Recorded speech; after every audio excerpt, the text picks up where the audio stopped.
Executive Order 9066 in Japanese internment by Savannah King and Anissa Kalecki. The executive order was signed February 19, 1942. How many Japanese Americans were relocated? During the Executive Order 9066, more than 127,000 Japanese Americans were sent to detention centers. What was the cause? The cause of Japanese internment started after the bombing of Pearl Harbor because Japanese Americans were feared and hated by many other people. Theodore Roosevelt, the president at the time, directed more than 100,000 West Coast Japanese Americans to detention centers.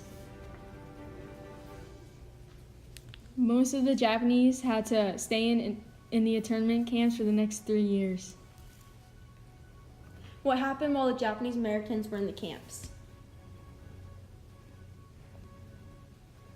Barbed wire fences and towers with armed guards surrounded the camps, and housing consisted of converted stables or military barracks. Their life was harsh and strictly controlled.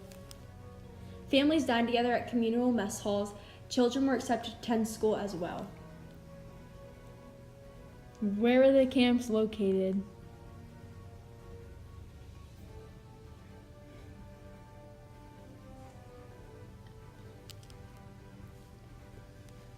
There were 10 Japanese internment camps in the United States located in remote areas in 7 western states, including California, Idaho, Utah, Arkansas, Colorado, Wyoming, and Arizona.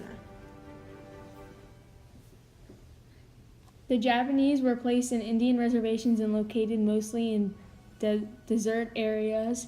These internment camps were crowded and uncomfortable and were in harsh conditions. How were Japanese Americans treated? Japanese Americans were treated tremendously cruel. After they were released from the camps, their houses and properties were destroyed or sold off for only a fraction of the price. Life was very rough for them. What was the conflict? The conflict of Japanese internment was that Japanese people were being held in detention centers and their rights were being taken away from them. Many of these Japanese Americans endured cruel, difficult living conditions and poor treatment by the military guards. What changed after the Executive Order 9066?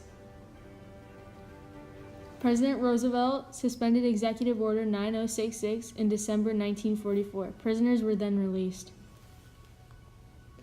They were placed in resentment faculties and temporary housing. Detention centers were then shut down by 1946. The Japanese Americans had to restart their lives. They had lost their homes, businesses, properties, and savings. Any individual born in Japan was not allowed to become a naturalized U.S. citizen until 1952. Interesting facts.